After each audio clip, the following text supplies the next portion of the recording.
Interview skills. ये skills बहुत ज्यादा जरूरी होते हैं किसी भी जॉब को अच्छे से क्रैक करने के लिए। और इस वीडियो में मैं आपको इन्हीं स्किल्स के बारे में बताऊंगा एक हायरिंग मैनेजर के पर्सपेक्टिव से कि एक हायरिंग मैनेजर क्या देखता है एक कैंडिडेट में उसको सेलेक्ट करने के लिए। और यहाँ से शुरुआत करेंगे बाकी के चैप्टर्स की। तो चलिए शुरुआत करते हैं 10th चैप्टर की, जो कि है providing evidence not just claims. क्यों अपनी स्किल्स को रियल एग्जांपल्स और नंबर से प्रूफ करना जरूरी है। जॉब इंटरव्यूज में सिर्फ क्लेम्स करना काफी नहीं होता, हायरिंग मैनेजर को प्रूफ भी चाहिए। बहुत कैंडिडेट्स अपने आंसर्स में कहते हैं कि मैं एक ग्रेट प्रॉब्लम सॉल्वर हूँ, मुझे टीम वर्क अच्छे से आती है, या फिर वो ऐसे बोलते हैं कि मैं सेल्स में एक्सपर्ट हूँ। लेकिन अगर आपके पास इनको प्रूफ करने के लिए रियल एग्जांपल्स और डेटा नहीं है तो ये सिर्फ एम्प्टी खोखले स्टेटमेंट्स माने जाएंगे। हायरिंग मैनेजर्स ऐसे कैंडिडेट को प्रेफर करते हैं जो अपनी स्किल्स को मेजरेबल रखे, रिजल्ट्स के साथ जस्टिफाई भी कर सके। अगर आप कहते हैं कि अपने सेल्स इंप्रूव किया है तो कितनी % का ग्रोथ अचीव किया, कितने नए क्लाइंट्स लाए, कोई स्पेसिफिक प्रोजेक्ट का सक्सेस कैसे आपने दिखाया, ये नंबर्स और डिटेल्स आपके आंसर्स को और इम्पैक्टफुल बना देंगे, आपके स्टेटमेंट को एक डेप्थ दे देंगे और उन्हें खोखला नहीं रखेंगे। अगर आपसे इंटरव्यू में पूछा जाए आपकी सबसे बड़ी अचीवमेंट क्या है, तो सिर्फ जेनेरिक आंसर नहीं देना है यहाँ पर, जैसे कि मैंने एक सक्सेसफुल प्रोजेक्ट पे काम किया है। इससे अच्छा आप एक बहुत ही स्पेसिफिक आंसर दे सकते हो, जैसे कि मान लीजिए आप कुछ ऐसे बता सकते हो, मैंने एक मार्केटिंग कैंपेन लीड की है जो 3 महीने में वेबसाइट ट्रैफिक को 40% में बढ़ाने में कामयाब रही। या फिर आप बोल सकते हो, मैंने एक new client engagement strategy develop की जिससे कंपनी के रिपीट कस्टमर्स का रेट 25% से इम्प्रूव हुआ है। अगर आपके पास नंबर्स या मेजरेबल डेटा नहीं है तो एटलीस्ट रियल वर्ल्ड एग्जांपल्स दें जो आपकी स्किल्स को शोकेस करे।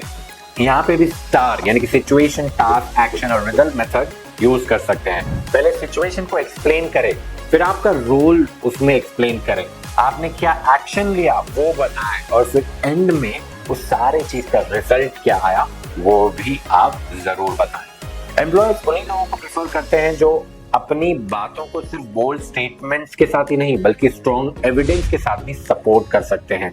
जब आप अपने स्किल्स और अचीवमेंट्स को रियल प्रूफ के साथ प्रेजेंट करते हैं तो आप दूसरे कैंडिडेट से ऑटोमेटिकली बेहतर स्टैंड आउट हो जाएंगे।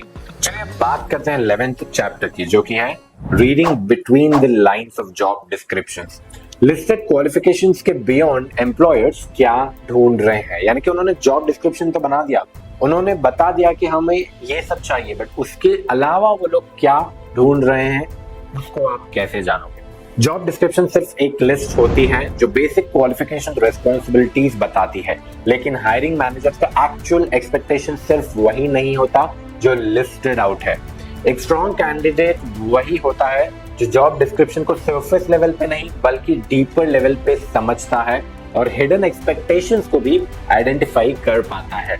जब आप एक जॉब डिस्क्रिप्शन पढ़ते हैं तो सिर्फ स्किल्स और एक्सपीरियंस के रिक्वायरमेंट्स पे फोकस मत करें, बल्कि ये समझने की कोशिश करें कि कंपनी का रियल नीड क्या है। एग्जाम्पल के लिए मान लीजिए अगर किसी जॉब डिस्क्रिप्शन में लिखा है looking for a proactive team player who can work in fast pace environment, इसका मतलब सिर्फ टीम वर्क नहीं बल्कि अडेप्टेबिलिटी और इंडिपेंडेंट डिसीजन मेकिंग भी जरूरी होता है। स्ट्रॉन्ग कम्युनिकेशन स्किल्स रिक्वायर्ड, इसका सिर्फ ये मतलब नहीं होता कि आपको अच्छे से बोलना आना चाहिए, बल्कि आप क्लियर और पर्सुएसिव तरीके से अपनी बात रख पाएं, उसको भी आपको आना चाहिए। Experience with data driven decision making, ये अगर एम्प्लॉयर पूछ रहे हैं या एम्प्लॉयर चाहता है कि आप गट फीलिंग से नहीं बल्कि फैक्ट्स और एनालिटिक्स के बेसिस पर डिसीजन लें। अगर आप जेडी के डीपर इनसाइट समझ कर इंटरव्यू प्रिपेयर करते हैं तो आपका इंप्रेशन ऑटोमेटिकली स्ट्रॉन्ग होता है। जब इंटरव्यूअर आपसे पूछे आपको लगता है ये रोल आपके लिए क्यों सही है, मेरे स्किल्स मैच होते हैं, जैसे जेनेरिक आंसर ना दें, इंस्टेड जॉब डिस्क्रिप्शन के हिडन एस्पेक्ट्स को हाईलाइट करते हुए उन आंसर्स को आप फ्रेम करें। आपके आंसर्स में सिर्फ जॉब डिस्क्रिप्शन के लिस्टेड पॉइंट्स रिपीटेड नहीं बल्कि इंसाइटफुल स्ट्रैटेजी भी होनी चाहिए। जब आप एक हायरिंग मैनेजर की सोच को समझने लगते हैं और अपनी सूटेबिलिटी को उस एंगल से दिखाने की कोशिश करते हैं तो आपके चांसेस बहुत ज्यादा बढ़ जाते हैं। चलिए 12th चैप्टर पे नजर डालते हैं, जो कि mastering the art of asking right questions. कैसे स्ट्रेटेजिक क्वेश्चंस हायरिंग मैनेजर पर अच्छा इंप्रेशन डालती हैं। इंटरव्यू सिर्फ आपका टेस्ट नहीं होता, ये अपॉर्चुनिटी होती है आपके लिए भी एम्प्लॉयर को असेस करने के लिए।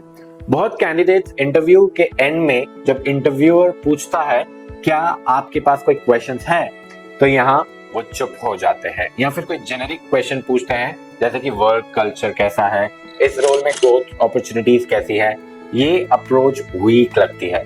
स्ट्रॉन्ग कैंडिडेट्स ऐसे स्ट्रेटेजिक क्वेश्चंस पूछते हैं जो दिखाएंगी कि उनका थॉट प्रोसेस शार्प और उनको कंपनी में सच में इंटरेस्ट है।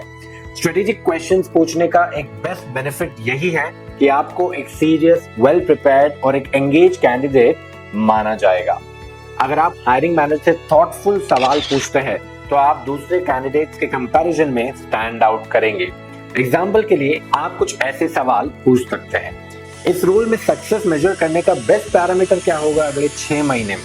ये सवाल दिखाता है कि आप परफॉर्मेंस को एक्सपेक्टेशंस में रख रहे हैं, परफॉर्मेंस के बारे में सोच रहे हैं और एक टैंजिबल आउटकम की ओर आप फोकस्ड हो। आप कुछ ऐसे भी पूछ सकते हो, अगर आप एक क्वालिटी चूज करें जो इस रोल के लिए सबसे ज्यादा जरूरी हो तो वो क्या होगी। ये हायरिंग मैनेजर के प्रायोरिटी एरियाज को रिवील करेगा और आप अपनी सूटेबिलिटी को बेटर अलाइन कर सकते हो उस आंसर के हिसाब से। आप कुछ भी पूछ सकते हो, जैसे कि आपको इस कंपनी में सबसे ज्यादा पसंद क्या आता है। ये इंटरव्यूअर को एंगेज करेगा और कंपनी कल्चर का एक ऑनेस्ट पर्सपेक्टिव आपको भी मिल जाएगा। अगर आपके क्वेश्चन सिर्फ सैलरी या पर्क्स पे फोकस होंगे तो हायरिंग मैनेजर्स को लगेगा कि आप सिर्फ नौकरी चाहते हैं। ऑर्गेनाइजेशन के मिशन और वैल्यू से आपको कोई मतलब नहीं है। इसलिए आप सही क्वेश्चंस पूछें। वो क्वेश्चंस पूछिए जो दिखाएं कि आप एक सीरियस प्रोफेशनल हैं और जो लॉन्ग टर्म वैल्यू क्रिएट करना चाहते हैं। आखिर में अच्छे क्वेश्चंस पूछना सिर्फ इंफॉर्मेशन लेना नहीं बल्कि अपनी इंटेलिजेंस और इंटेलेक्ट को भी दिखाने का एक जरिया होता है, एक पावरफुल तरीका होता है। जो कैंडिडेट सिर्फ जवाब देने वाले नहीं बल्कि सोचने वाले और सही क्वेश्चंस पूछने वाले होते हैं, वही हायरिंग मैनेजर को सबसे ज्यादा पॉजिटिवली इंप्रेस करते हैं। चलिए बात करते हैं 13th चैप्टर की, the employers perspective on red flags. वो कॉमन बिहेवियर्स जो आपके चांसेस को तुरंत खत्म कर सकती है। इंटरव्यू में सिर्फ अच्छे आंसर्स देना ही जरूरी नहीं होता बल्कि उन गलतियों से बचना भी इंपॉर्टेंट होता है जो हायरिंग मैनेजर्स के लिए रेड फ्लैग्स बन सकती है। बहुत बार कैंडिडेट्स को पता भी नहीं होता कि उनका एक छोटा एक्शन या एक केयरलेस स्टेटमेंट उनके सिलेक्शन के चांसेस को इंस्टेंटली खत्म कर देती है। हायरिंग मैनेजर्स को स्पेसिफिक बिहेवियर्स को देखते हैं डिसाइड करने के लिए कि कैंडिडेट उनके टीम के लिए सही फिट है या नहीं। यहाँ कुछ मेजर रेड फ्लैग्स हैं जो किसी भी एम्प्लॉयर के लिए एक नेगेटिव सिग्नल दे देती है, जैसे कि खराब प्रिपरेशन। अगर आपको कंपनी के बारे में बेसिक इंफॉर्मेशन भी नहीं पता या आप जॉब डिस्क्रिप्शन को प्रॉपर्ली नहीं समझ पाए हैं तो ये दिखाता है कि आप सीरियस नहीं है इस रोल को लेकर। या फिर अगर आप लैक ऑफ एंथुसियाज्म दिखा रहे हैं, यानी कि एंथुसियाज्म नहीं दिखा रहे या फिर डल बिहेवियर दिखा रहे हो, अगर आप बोर्ड या अनइंटरेस्टेड लग रहे हैं या फिर बहुत ही प्लेन रूखा सूखा फेंका आंसर दे रहे हो, तो या फिर आप कुछ ऐसे बॉडी लैंग्वेज दिखा रहे हो जो कि आपको डल दिखाएंगी, तो एम्प्लॉयर को लगेगा कि आप इस जॉब में इंटरेस्टेड नहीं हो। Negative talk about past employers. अगर आप पिछली कंपनी या फिर उसके बॉस या फिर उसके टीम या फिर किसी भी चीज की बुराई करते हैं तो ये हायरिंग मैनेजर सोचेगा कि फ्यूचर में आप उनके बारे में भी ऐसे ही बुराई करोगे तो आपको वो क्यों लेना चाहेंगे। अगर आप बहुत ही जेनेरिक आंसर्स दोगे, अगर आपके आंसर सिर्फ थियोरेटिकल है बिना किसी रियल एग्जांपल या फिर डेटा के, तो हायरिंग मैनेजर्स को लगेगा कि आप सिर्फ वर्ड्स और स्टेटमेंट्स दे रहे हैं बल्कि रियल एक्सपीरियंस या फिर अच्छा एक्सपीरियंस आपके पास नहीं है। रिस्पॉन्सिबिलिटीज को अवॉइड कर रहे हो। अगर आप अपनी पास्ट मिस्टेक्स एक्सेप्ट नहीं कर रहे और हमेशा दूसरों पर ब्लेम डाल रहे हैं तो ये भी एक बड़ा रेड फ्लैग माना जाएगा। तो गाइस ये थे इंटरव्यू टिप्स के चैप्टर। बाकी के चैप्टर्स मैं आपको अगली वीडियो में दे दूंगा। तब तक के लिए देखते रहिए इस चैनल को, सब्सक्राइब जरूर कर लीजिए ताकि आप अच्छी वीडियोस मिस ना करें। और इन चैप्टर को डिटेल में प्रैक्टिस कीजिए, अपने फ्रेंड्स और फैमिली मेंबर्स के साथ भी शेयर कीजिए और अच्छे से प्रैक्टिस कीजिए। कोई भी डाउट हो इंटरव्यूज के रिलेटेड आप बेझिझक नीचे कमेंट कर दीजिए और मैं ज़रूर उसका आंसर करूँगा। मैं हर एक कमेंट को ज़रूर देखता हूँ और रिप्लाई देता हूँ। चलिए मैं आपसे मिलता हूँ अगली वीडियो में, तब तक के लिए देखते रहिए इस चैनल को। जय हिंद।